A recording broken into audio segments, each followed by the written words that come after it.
pencil. A regular pencil? All I have is my pencils are there in that cabinet in the brown box. Okay, this is straight from Delta Math. Like seriously, I took a screenshot from Delta Math. So you have not done Delta Math, you can expect to see this. I want you to get to the intermediate step, and you're going to use the method of completing the square. So when you complete the square, you got to get the C isolated, and everything else on the other side. So yeah, I'm going to add this to move it over here, but then I have to subtract this here so I can bring it over here. Let me do that. Plus 189 crosses this out. Subtract your 13x. Because you already have an x over here, those are like terms. Put them together, please. Now let me show you what this looks like. I'll clear it up. It's negative 3x squared minus 48x. Leave an empty spot for the c that's missing. And let me make more space. Because you're going to put something there when we do the half squared added method in a minute. But I got 189 here. Whoa, I can't do half squared added first. Do you know why? Because I have to divide it by the negative 3. Yep. The only time you can do half squared added is when this value right here is 1. So if it's not 1, do that. And I'm dividing by 3 here. Oh, I'm sorry, negative 3. And I'm going to get x squared plus 16x, leave a spot, is negative 63.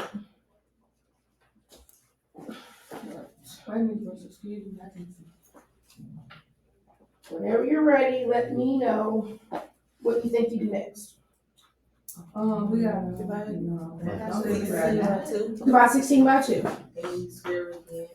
Which is 8.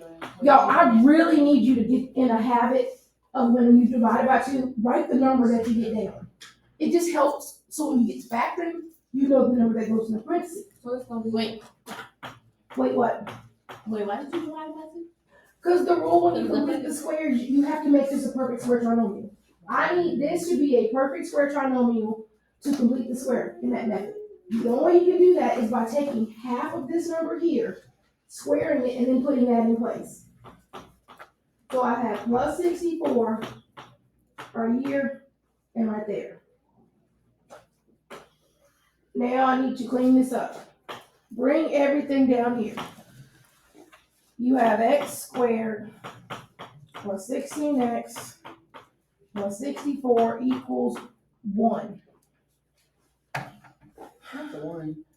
I had someone in my class ask me before who was doing this math. They asked me, can they skip this step and go straight to factoring? The answer to that is yes. X plus 8 squared equals 1. There you go. So this would be x plus 8 squared equals 1. And this is my intermediate step. So I'm going to stop there. X plus 8 squared equals 1. Wait a minute. That is where you stop if I ask for the intermediate step. So do I really have to keep going? What side divides it 16? What do you mean when you say you have to keep going? Oh, yeah. I mean, you can jump right to factoring. And once you divide this by 2, and you know that that number is going to be 64, then you can go right down to x plus 8 squared equals 1. Because all I'm doing with this trinomial that I put a black box around is factoring.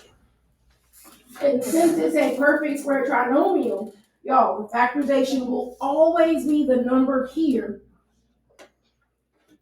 that will go right here every time. Okay? Okay. All right. The one underneath it, can you do that on your own? It's the exact same thing. No. I need you to try to see if you can do it on your own. Like, seriously. It's the same thing. It's the exact same thing. So we check to see if they could all be divided by the same number first. You can do that first, or you can move the C value over by itself first. That's the one thing that if you change the steps up, it won't matter. Okay.